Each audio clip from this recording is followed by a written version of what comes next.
Questions orales. Oral. The Honourable Member for Richmond-Arthabasca. Mr. Speaker, yesterday we were treated to a first. The first time we saw a Prime Minister so proud of putting Canadians in debt. A Liberal government that's racking up record deficits year after year on the backs of our children and grandchildren. The fact is, Mr. Speaker, we now stand at a deficit of $80 billion, and there's still a year before their term is up. My question is simple. When will the Prime Minister present a plan to return to a balanced budget? The Honourable Minister of Finance. Mr. Speaker, we have a plan. It's a plan to invest in our country. It's a plan that works. And yesterday was a very important day for our country. We explained our situation, our economic situation, and we're in a great situation. There's great growth.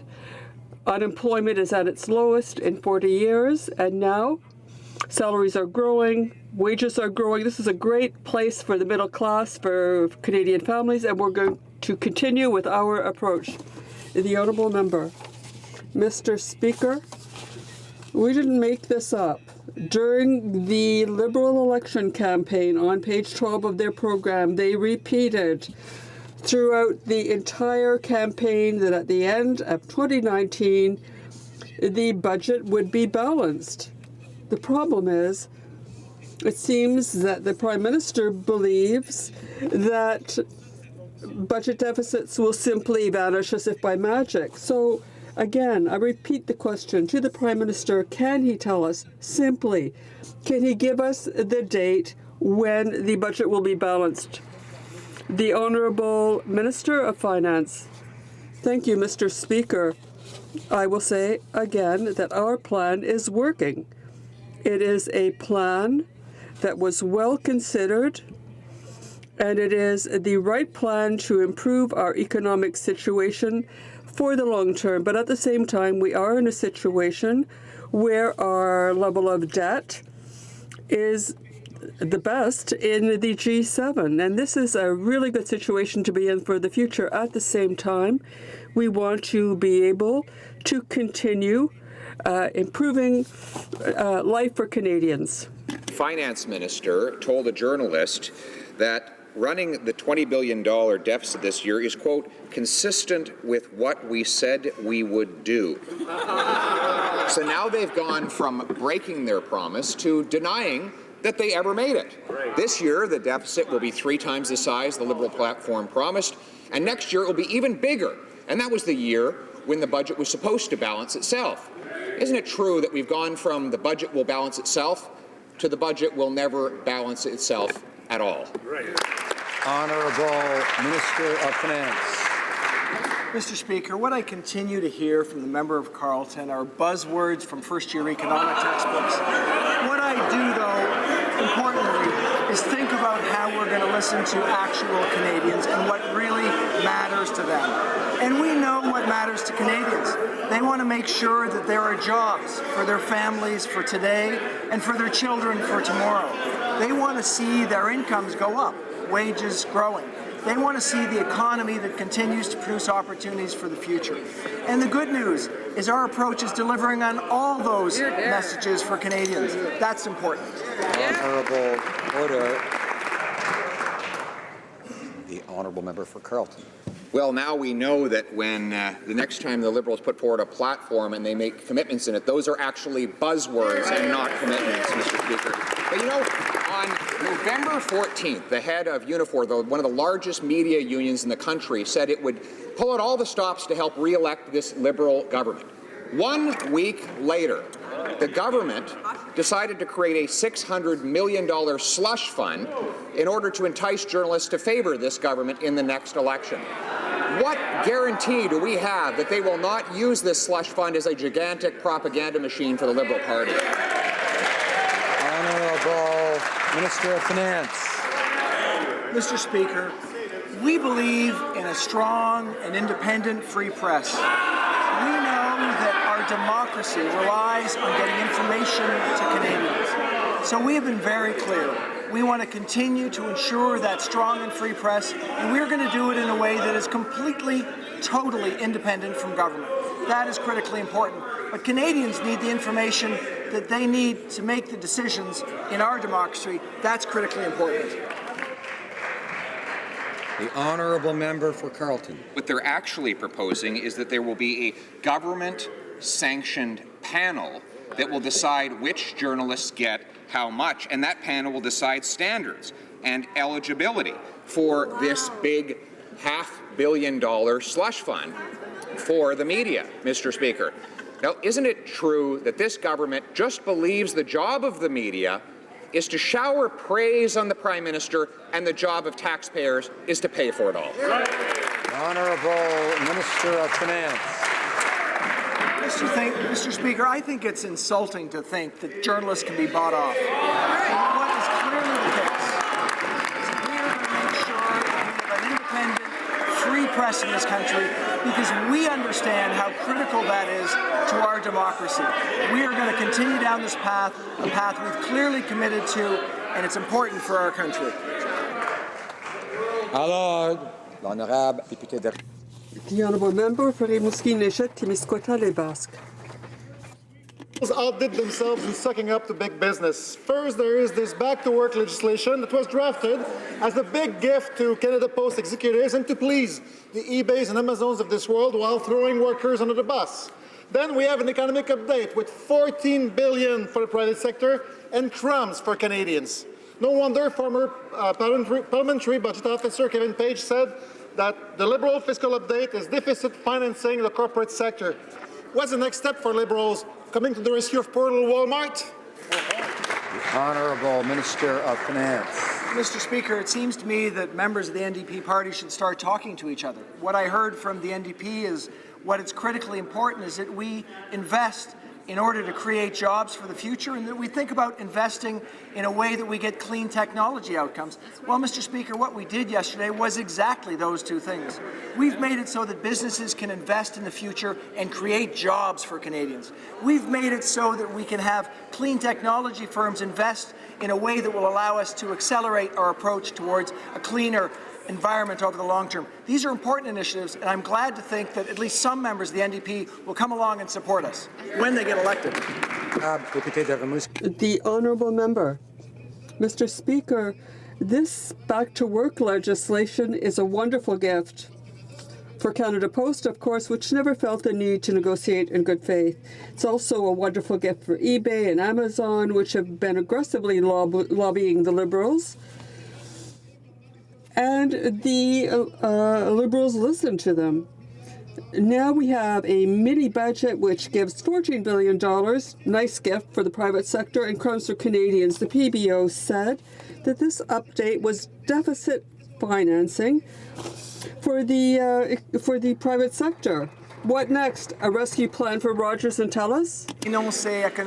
The Honourable Minister. Mr. Speaker, our statement yesterday was very important for the middle class and for people for working people. We are investing in job creation, and this is why we decided to do important things for the future. It's very important. We're going to continue with our approach of improving our economy in order to ensure Canadian success everywhere. The Honourable Member for Jonquière. Mr. Speaker, bringing in this legislation, back to work legislation, is just like the Conservatives. They say they defend the middle class. Then they should defend middle class working conditions. Canada Post invented a fake crisis, and the government's ready to react with special legislation. Now, Canada Post will never have to change its position. Will the government finally allow for free and fair bargaining and not table this legislation? The Honourable Minister. What we've been doing is supporting free and fair bargaining for well over a year. We've been encouraging the parties to reach the deal. We've given them federal conciliation officers, mediators, a special mediator who we reappointed twice, as a matter of fact, to get that deal. Canadians are suffering. Canadian businesses are suffering. Community members in rural remote communities are suffering. Workers are suffering. If required, this legislation will set out a process where employers would return to work while continuing their negotiations with an independent mediator arbitrator. We still believe a deal is possible, and I continue to encourage the parties to get that deal. The honourable member for London Fanshawe. Mr. Speaker, it's clear the Prime Minister intends to continue the charade of supporting the collective bargaining process guaranteed under the Charter while trampling on CUPW's rights by forcing them back to work. I believe that's called sucking and blowing at the same time, and Canadians are not buying it.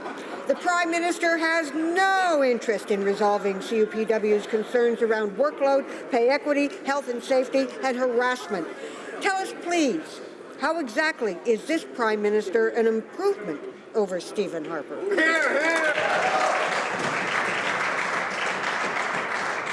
I encourage honourable members to be careful in their choice of language and to try to elevate and keep them with this institution. The Honourable Minister of Labour.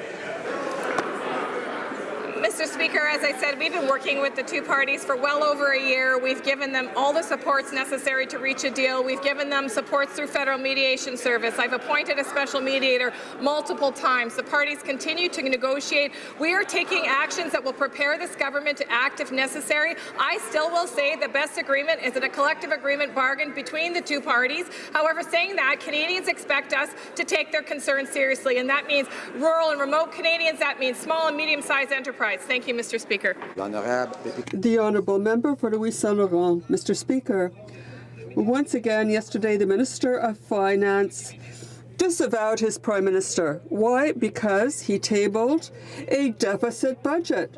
This is a fact, Mr. Speaker. The Prime Minister kept repeating the budget will balance itself, but the Finance Minister contradicted him. Now, well, this was supposed to be the year of zero deficit, but it's the year of the $20 billion deficit. Can the Finance Minister assure Canadians that he knows when the budget will be balanced? The Honourable Minister of Finance, Mr. Speaker, I think there are many assurances for Canadians that our balanced approach, our approach is an approach that invests in Canada, that will help us continue to have an economy that works, a low unemployment rate, and a year of opportunities for Canadians across the country. At the same time, we want to be fiscally responsible. That is our approach, and it's the right one. Mr. Speaker, the Liberal economic statement was a slap to the face of Alberta families. Albertans today are protesting in the streets against this Prime Minister and his failure to get pipelines built. Nothing in the fall economic statement gave anything to Alberta energy families. Instead, he prioritized $600 million in corporate welfare for the media. Why is the Prime Minister trying to buy off the media in an election year instead of supporting Canada's energy workers? The Honourable Parliamentary Secretary to the Minister of Canadian Heritage. Mr. Speaker, independent journalism is a pillar of our Canadian democracy, even though these Conservatives disagree with that. Newspapers in Canada are going through a crisis right now. They currently employ tens of thousands of Canadians, and that's only half of who were employed in 2010. This week, we're taking action. We've created a tax credit for newsrooms, for donations to not-for-profit media, and for Canadians who subscribe to an online media. And those investments will be administered by an independent board of experts in order to protect journalist independence. The honourable member for Brantford-Brant. Veteran Sean Bure had the courage to call out the Liberals' broken promises to veterans. When he did, the minister smeared him in the press and sent in high-priced lawyers to shut him up. There was nothing for veterans in the economic statement, but there was $600 million for the media, whose union has launched a campaign in support of the Liberals. Why is the Prime Minister trying to buy off the media in an election year instead of supporting veterans? Parliamentary Secretary. Mr. Speaker, this conspiracy theory is insulting to the intelligence of Canadians and to the professionalism of journalists. The Conservatives think that journalists can be bought, and we don't. We think that their work is absolutely fundamental to our democracy.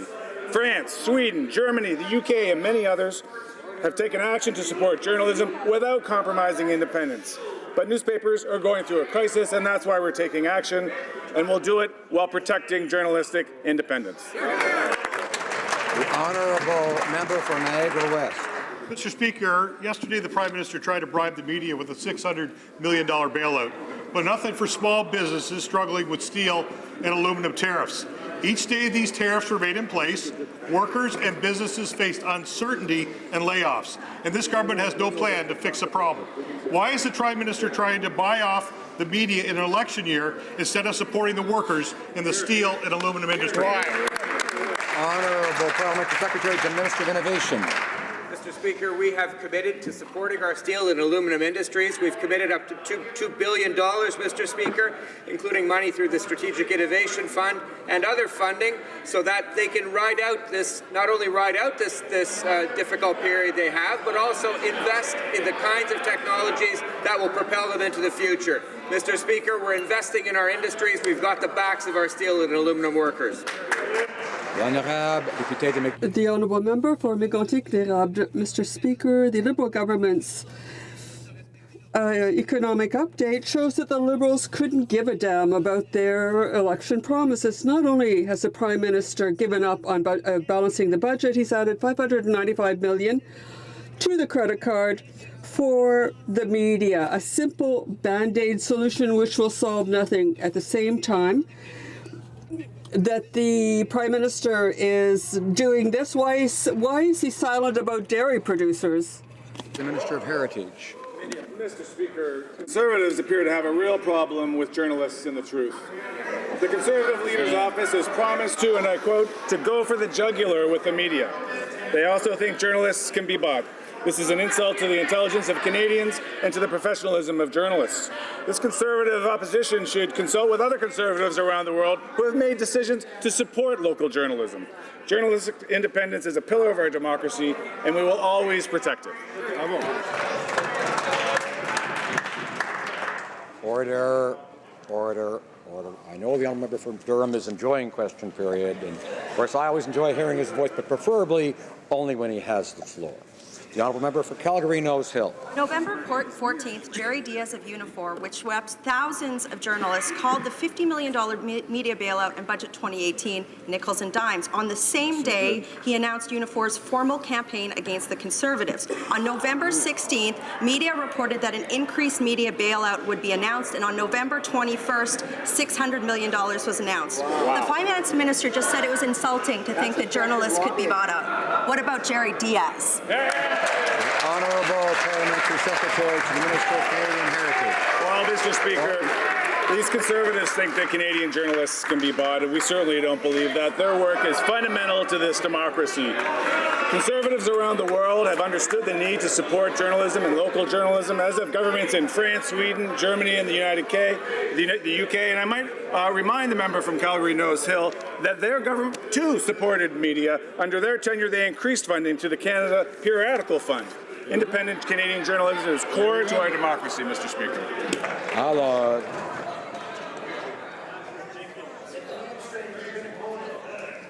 the honourable member for Longueuil-Saint-Hubert. Mr. Speaker, our media are in a crisis situation.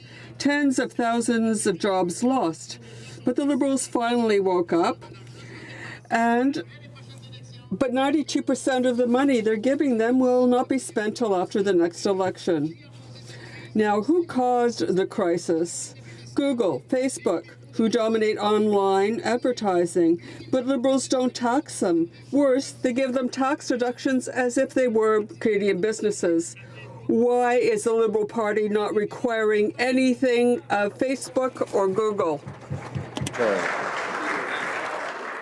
Mr. Speaker, this government takes very seriously the Canadian creators of Canada and including news media. And I want to stress in answering the honourable member's question today that our Minister of Canadian Heritage and Multiculturalism has done exactly what the Prime Minister asked him to in his mandate letter. He has consulted with Canadian media and stakeholders to develop business models to support local journalism. And Mr. Speaker, this week he has delivered. This is good government. This is real change in action. Honourable member for New Westminster Burnaby. Instead of standing up for the web giants, why don't Liberals stand up for Canadians for a change? There's nothing in the mini budget for badly needed pharmacare, nothing to address the housing crisis, nothing to correct the profound inequality that Indigenous children face in their badly underfunded schools. But there are Christmas gifts from this government to corporate CEOs. They now get to write off more quickly plush corporate jets and stretch limousines. Why is the Finance Minister acting like Santa Claus to Canada's wealthiest CEOs and like Scrooge to everyone else? Honourable Minister of Finance. Speaker, the record is pretty clear. What's happened over the last 3 years is the economic approach that we've taken has made an enormous difference for Canadians. Not only have we made a huge difference in unemployment, not only have we brought in processes that lead to wage increases, but importantly, we found a way to lift 650,000 Canadians out of poverty through the Canada Child Benefit, the Canada Workers Benefit, and the increase in the Guaranteed Income Supplement. This is important work that will continue with the investments that will be made to create future jobs because of what we announced yesterday. Honourable member for Calgary-Midnapore. Mr. Speaker, the Prime Minister is clearly determined to rig the next federal election in Canada. He's changing the legislation so that people can vote without identifying documents and doing nothing to solve the issue of foreign influence on our elections. He's also set up the rules in an arbitrary way with respect to televised debates. Can the Prime Minister try to explain how he's sure that elections are for Canadians and not simply to profit the Liberal Party? Thank you, Mr. Speaker. Mr. Speaker, we have put forward Bill C-76, which will enable more Canadians to vote. We are ensuring that Canadians who need help voting will have that access to voting. We are putting in place safeguards to protect our elections from foreign interference in C-76. We are putting forward the Independent Debates Commissioner to make sure that all Canadians have access to watching their federal leaders debate, something that didn't happen under the previous government because one political party decided not to participate. Mr. Speaker, we are absolutely committed to ensuring that all Canadians are taking part in our elections. And the honourable member for Calgary-Midnapore. Mr. Speaker, so far Canadians have been saddled with an electoral bill that favors the Liberal government, a debate commission to rig the leaders' debate in favor of the Liberal government, and now an attempt to bribe the media with $600 million in an election year. When will the Prime Minister realize that he doesn't get to dictate the rules in our democracy? The Honourable Minister of Democratic Institutions. Mr. Speaker, the irony coming from the other side when it comes to our democracy. What we are doing on this side is ensuring that every single Canadian who has the right to vote can cast their ballot. We, Mr. Speaker, are not afraid of Canadians voting, Mr. Speaker. We're also not afraid of an independent media doing their job. We believe that the media plays an essential role in our democracy. Canadians need to be informed, and it is important that they will continue to exercise their good work throughout the upcoming year and into the next election, Mr. Speaker.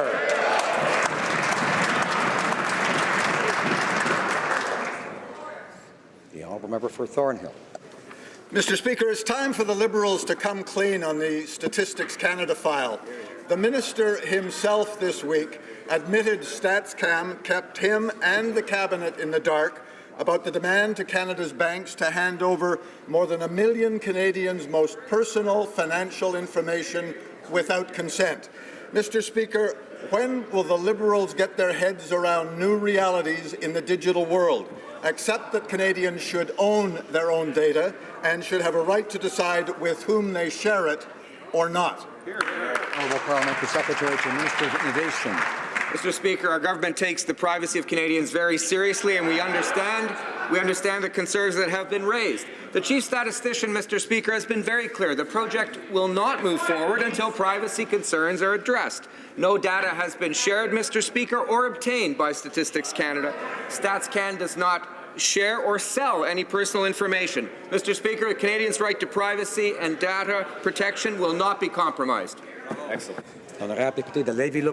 The honourable member for Lévis-Lotbinière. Mr. Speaker, Statistics Canada has been intruding into the financial data of Canadians. The minister is responsible for any data leak with respect to Canadians' privacy. This guarantee made by the minister seems very thin given the attacks, the digital attacks we are now seeing in Canada. The best thing to do, Mr. Speaker, would be to cancel this program. When will the Liberal government put the axe to this invasive program? The Honourable Parliamentary Secretary. Mr. Speaker, let's talk about real facts. Statistics Canada is not sharing and will not sell personal information. It can absolutely not share this information. No one, Mr. Speaker, no organization, not even the Prime Minister can ask for this information from StatsCan. Canadians' privacy will be respected. The Honourable Member for Hochelaga. Mr. Speaker, the housing crisis in Indigenous communities across the country is getting worse. If at least the government showed it was making an effort, but no, it doesn't even look like it's trying. In his economic statement yesterday, the Minister of Finance could have announced immediate funding to contain the crisis, but he preferred to play Santa for the rich corporations. When will the government sit down with Indigenous peoples to create a targeted strategy and put an end to this crisis? The Honourable Parliamentary Secretary. Started investing in new housing programs the day we took office, and today I'm proud to announce that close to 1 million homes have been impacted by the investments we've made. 14,000 new affordable homes have been built or under construction. 26,000 people who are at risk of homelessness are now in housing. 156,000 homes are being repaired with funds provided by this government. And for the next 10 years, it's a $40 billion investment in the country's first ever national housing strategy. We didn't wait for yesterday to take action. We took action on day one, and we will take action for the next decade, and we will not take lessons from the Honourable Member for Saskatoon West. A year ago, the National Housing Strategy was announced, but the housing crisis in Canada deepens every day. There is still no sign of an Indigenous housing strategy. As we approach another brutal Canadian winter, shelters will be overflowing and more people will be left out in the cold. The most vulnerable are being asked to wait until the next election. On National Housing Day, will this government enshrine the right to housing in legislation so everyone can have a safe, affordable place to call home? The Honourable Parliamentary Secretary. Mr. Speaker, my mother used to say that if you want to make a point, vote NDP. If you want to make a difference, vote Liberal. And on housing, it couldn't be more correct. My mom couldn't have been more correct. Our $40 billion housing program over the next 10 years is real money building real housing right now. But on the issue of Indigenous housing, not only have we made new investments, substantial new investments, there are new programs on their way as we speak. And as it comes to the right to housing, as it says in the National Housing Strategy, we'll be legislating a rights-based framework to make sure that Canadians get the housing they need when they need it. As I said, we're making a difference, regardless of what point they're not making.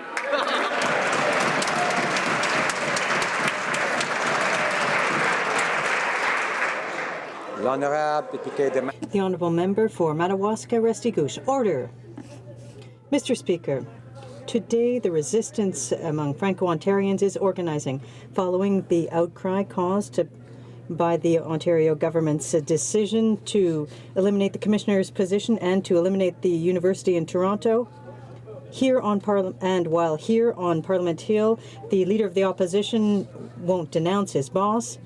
How does the Minister of Official Languages plan to help Franco-Ontarians and Francophones and Francophiles across the country? The Honourable Minister. Thank you, Mr. Speaker, and I'd like to thank my colleague for his excellent work on the Official Languages Committee. He's from Madawaska-Restigouche. 7 days. Well, in fact, I'll say it in both languages. 7 days. days since the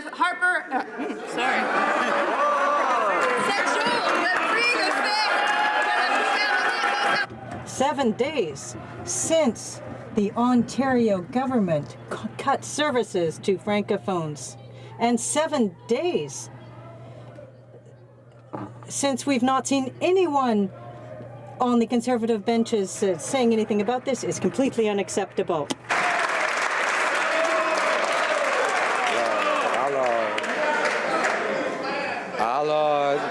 Order.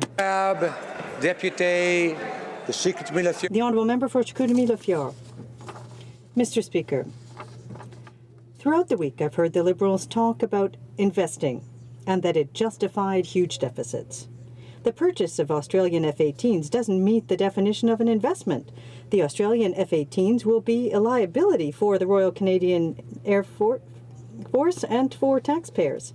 The expenditure won't have an impact on operations because there's a shortage of pilots and technicians to keep them in the air. Will the government cancel this useless purchase immediately? Minister of National Defence. Mr. Speaker, our government is committed to providing the Royal Canadian Air Force the equipment that it needs to be fully operational now and into the future. Unlike the previous government, we will not neglect our NORAD and NATO commitments. Today, I can announce that we have signed the agreement with Australia, and I look forward to receiving these planes in spring 2019. I've also directed my department to prepare options to improve the combat capabilities of the F-18s until the full competition is complete. Thank you, Mr. Speaker. Honourable Member for Selkirk, Interlake, Eastman. Minister is throwing good money after bad, buying a bunch of old, obsolete fighter jets. The Auditor General trashed that plan, and the Liberals' fighter jet plan has completely crashed and burned. And by purchasing these old jets, the Liberals are actually endangering the lives of the brave men and women who serve this country in uniform. When will the Liberals follow the Auditor General's advice, cancel this crazy deal of buying these used Aussie jets, and immediately buy the right jets for our pilots? Hear, hear. The Honourable Minister of National Defence. Mr. Speaker, the previous government was serious about this. They would replace the jets 10 years ago. Our government has been clear. A modern fleet is essential to defending Canada and the Canadian sovereignty. The Auditor General report confirms that we have something that we have always known, that the Conservatives mismanaged this file and misled Canadians for a decade with no fighters to show for it. No. That is why we are requiring 88 fighter jets, Mr. Speaker, not like the 65 that the previous government wanted, to replace the CF-18s through an open and transparent competition that will make sure that we can live up to our commitments to now and into the future. Thank you, Mr. Speaker. Order. The Honourable Member for Aurora, Oak Ridges, Richmond Hill. Mr. Speaker, yesterday I asked the Prime Minister if any current or former cabinet ministers had unlawfully released cabinet confidence information. He answered that he couldn't discuss an ongoing court case, confirming that a minister of his cabinet was implicated in an ongoing court case.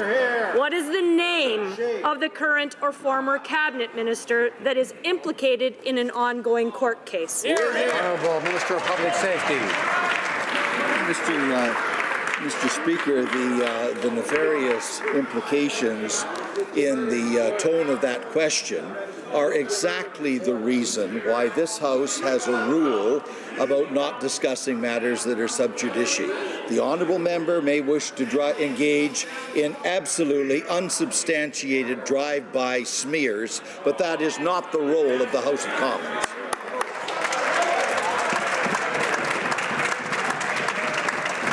The honourable member for Aurora, Oak Ridges, Richmond Hill. Thank you, Mr. Speaker. Clearly, the minister is not answering the question. The Prime Minister has appointed 3 of his former cabinet ministers to high-level positions. All others are either still in cabinet or in this House.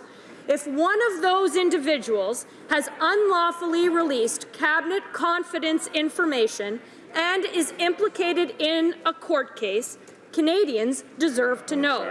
What is the name of the current or former cabinet minister who is implicated in an ongoing court case? The Minister of Public Safety.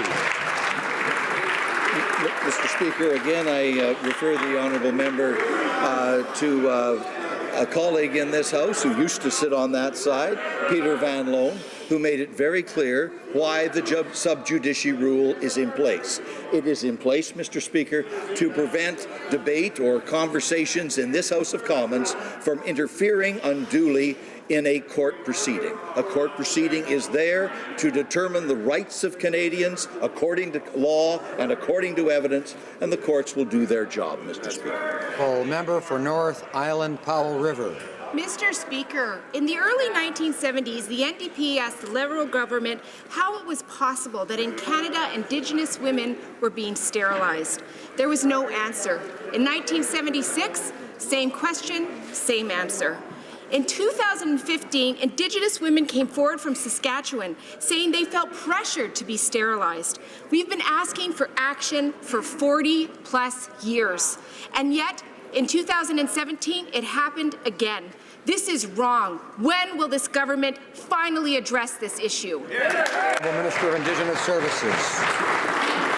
Mr. Speaker, I think we can safely assume that everyone in this House knows that it is absolutely incomprehensible and unacceptable that the human rights, the reproductive rights of Indigenous women should be violated in this way.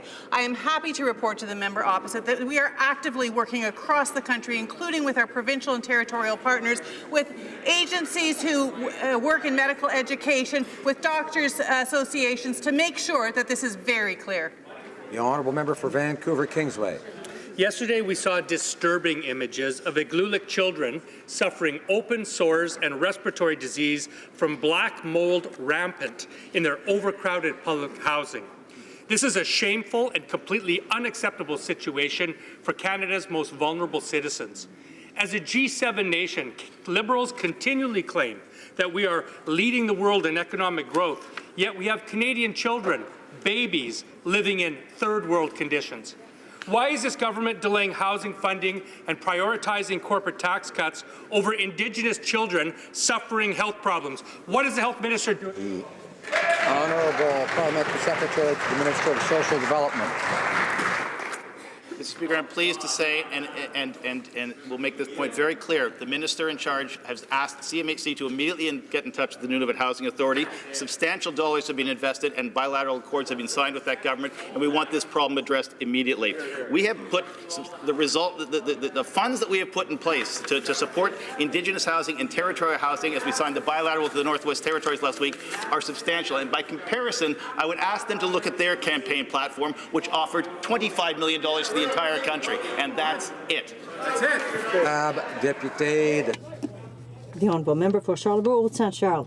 Mr. Speaker, the Prime Minister gave a mandate to the environmentalist Stephen Guilbeault before he runs as a candidate in 2019. Order. I'd ask the member for Vancouver Kingsway and others to come to order, and the other side as well. Order. The honourable député de Charles. The honourable member. Thank you, Mr. Speaker. Mr. Speaker, the Prime Minister gave a mandate to environmentalist Stephen Guilbeault before he runs as a Liberal candidate in 2019. His new special advisor on the environment is a staunch opponent to the third link in Quebec City. He even said in an interview, and I quote, "In all sincerity, the third link won't work. It's a political pitch to please voters on the south shore of Quebec City." Will the Prime Minister listen to Mr. Guilbeault's advice and block the third link in Quebec City? The Honourable Minister. Our government knows that we must take action on climate change. We have a plan. The plan is working. We are reducing our greenhouse gas emissions, and we are growing the economy. I'm also very proud of Stephen Guilbeault, who is an environmentalist from Quebec. He will help us do more. We need to deal with tackle climate change. What is the Conservatives' plan on the environment? The honourable member for Beauport-Côte-de-Beaupré, Île-d'Orléans, Charlevoix.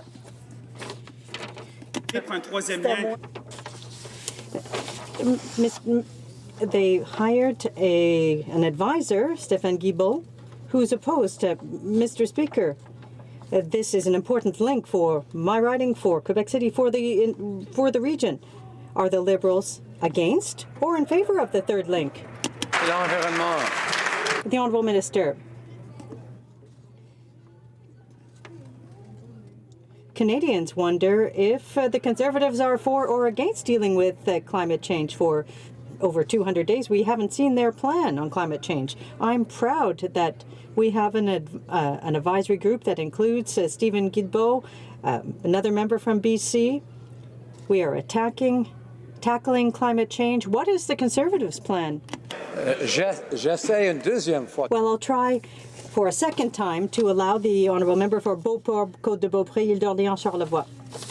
Well, Mr. Speaker, let's talk about Stephen Guilbeault. Everyone, including the Prime Minister or the Premier of Quebec, is in favor of the third link. Does the party opposite, or are they afraid to stand up to the Quebec Premier and tell him that they're opposed to the third link? Ministre de l'Environnement. The Honourable Minister of the Environment. Mr. Speaker, I'm always happy to take a stand and to talk about our plan for climate change. We have a plan that's working. We're phasing out carbon. We're putting a price on pollution. We've made historic investment in public transit. We are encouraging environmentalists and companies. We're urging mayors and provinces to help us. But there is no plan on the Conservative side. They don't have a plan for the economy either.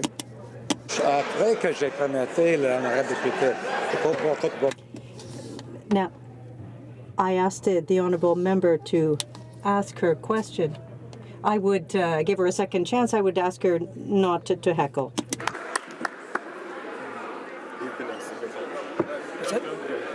Go ahead. Okay. Mr. Speaker, we can all agree that every First Nation child deserves the best start in life. We know that decades of neglect have led to immense gaps in education on reserve. We can and must do better. As the Minister of Indigenous Services has said previously, the path forward includes First Nations control of First Nations education.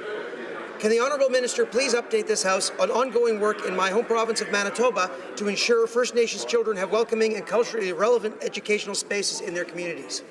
Honourable Minister of Indigenous Services. Mr. Speaker, I thank the honourable member from Charleswood St. James, Assiniboia Headingley, for his question. Last Friday in Winnipeg, I was thrilled to announce, along with 4 Manitoba First Nations, that we are investing nearly $250 million to build schools in those 4 communities. This investment means those students won't have to leave home and can finish high school right in their communities. We are working with First Nations partners. We're ensuring that all First Nations students receive high-quality education. The Honourable Member for Sarnia-Lambton. Mr. Speaker, first it was the EpiPen injector shortage that threatened the lives of our children in August. Now there's the shortage of the antidepressant drug Wellbutrin that patients, many of whom are suicidal, desperately need. The Canadian Pharmacists Association says it's concerned about the growing number of drug shortages in Canada. Continued drug shortages are unacceptable, and the minister has failed to act. Why have the Liberals failed to secure these vital medications for Canadians? Honourable Minister of Health. Thank you very much, Mr. Speaker. Mr. Speaker, protecting the health and safety of Canadians is my top priority. One of my most important responsibilities as Health Minister is ensuring that Canadians are well informed about medicines that they rely on. We are taking important steps to address the complex issue of drug shortages. As a part of our mandatory drug shortage reporting regulations, we launched a third-party website, and that's entitled drugshortagescanada.ca. Drug shortages are a complex global problem, and we are working with partners on the ground to find a solution. Thank you, Mr. Speaker. Honourable Member for Timmins, James Bay. Monsieur le Président. Mr. Speaker, the Prime Minister has an obligation to defend the linguistic rights of Francophones across the country. But he's still refusing to call Doug Ford directly to discuss the attack against the Franco-Ontarian community. Why? His reluctance will send a clear message to Doug Ford that these attacks are acceptable. It's the Prime Minister's role to defend Francophones in Canada. Why is the Prime Minister refusing to fight for Franco-Ontarians? The Honourable Minister. Mr. Speaker, our Prime Minister and I are proud to support Franco-Ontarians who are being attacked. Their right to live in French is under attack. The Prime Minister has been clear, has clearly denounced the cuts. And we, as a government, are urging the leader of the Conservative Party to also denounce this. We stand in solidarity with Franco-Ontarians. This week I had an opportunity to... Member for New Brunswick Southwest. Mr. Speaker, in New Brunswick Southwest, there are incredible entrepreneurs with innovative ideas that want to start up and scale up their companies, but often, due to lack of access to valuable capital, are unable to. Could the Minister of Small Business and Export Promotion update this House on what the government is doing to support the scale-up of Canadian companies? Thank you. Honourable Minister. Mr. Speaker, I thank the honourable member from New Brunswick Southwest for her question. Our government is working hard to help Canadian small and medium-sized companies start up, scale up, and access new markets. A strong venture capital ecosystem that invests in innovative Canadians and young companies is essential to achieving this goal. That's why yesterday our government announced an additional $50 million to increase venture capital available to Canadian clean tech companies. Mr. Speaker, these investments will help support Canadian SMEs and entrepreneurs scale up and create great new Canadian jobs. Honourable member for Calgary Rocky Ridge. Mr. Speaker, the Auditor General said regular Canadians will automatically lose their credits or benefits if they can't give the Canada Revenue Agency a document within 90 days. But if you're an offshore tax dodger, the agency will give you months or maybe even years to comply, or they'll simply close the file without collecting any taxes. This minister promised a client-focused CRA and action on offshore evasion. So why is she protecting offshore tax dodgers and failing to provide basic service to regular Canadians? The Honourable Minister.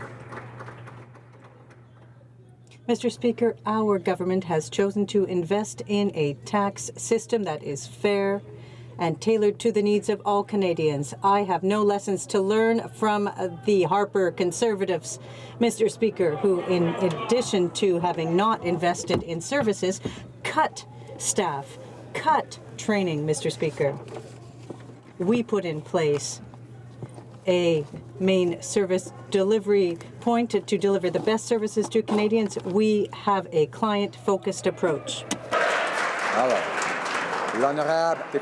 Honourable Member for Joliette. Mr. Speaker, I now understand why the Liberals are called red. It would be harder to be redder than in that economic statement yesterday. We'll be in the red for years. A lovely Liberal red. And no one can say it's Quebec's fault because there's nothing in it for us. Nothing for Davy, nothing for our farmers, nothing for health, nothing for education.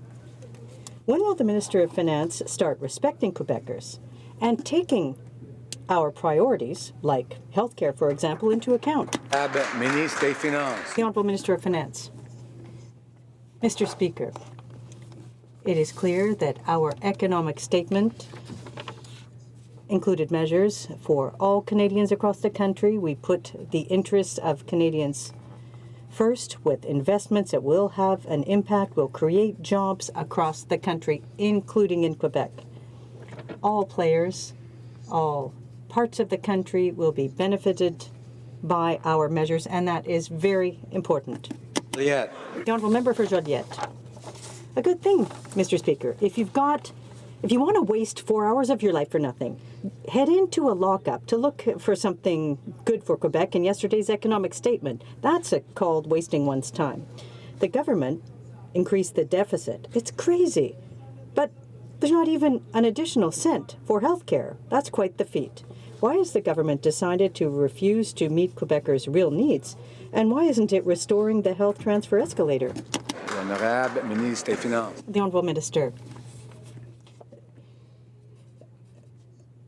There are needs across the country. We are focusing on jobs across the country, and it's important to invest for Canada and for Quebec. Our approach will work for the future. The honourable member for Saanich Gulf Islands. Thank you, Mr. Speaker. As all members in this place know, the IPCC report was a very stern warning that the planet is on a course to disaster. But a more recent report published in Nature Communications says that Canada's status among the world is about the worst. We rank with China and Russia, and if all countries followed our lead, we'd go to 5.1 degrees Celsius global average temperature increase. When will this government commit to a path that leads to 1.5 degrees, the Paris target? The Honourable Minister of Environment. Mr. Speaker, I'd like to thank the member opposite for advocacy on the environment and climate change. I look forward to heading to COP24 with her in Poland this year to ensure that we get a robust rulebook and action on climate change. We have a serious plan to tackle climate change after a decade of inaction under the previous government where they did nothing to tackle climate change. I'm also proud yesterday that we added to our plan through the fall economic statement. We introduced incentives for solar and wind power. We also announced a new climate action advisory committee with Stephen Guilbeault and Tamara Vrooman that are going to help us advance ambition action.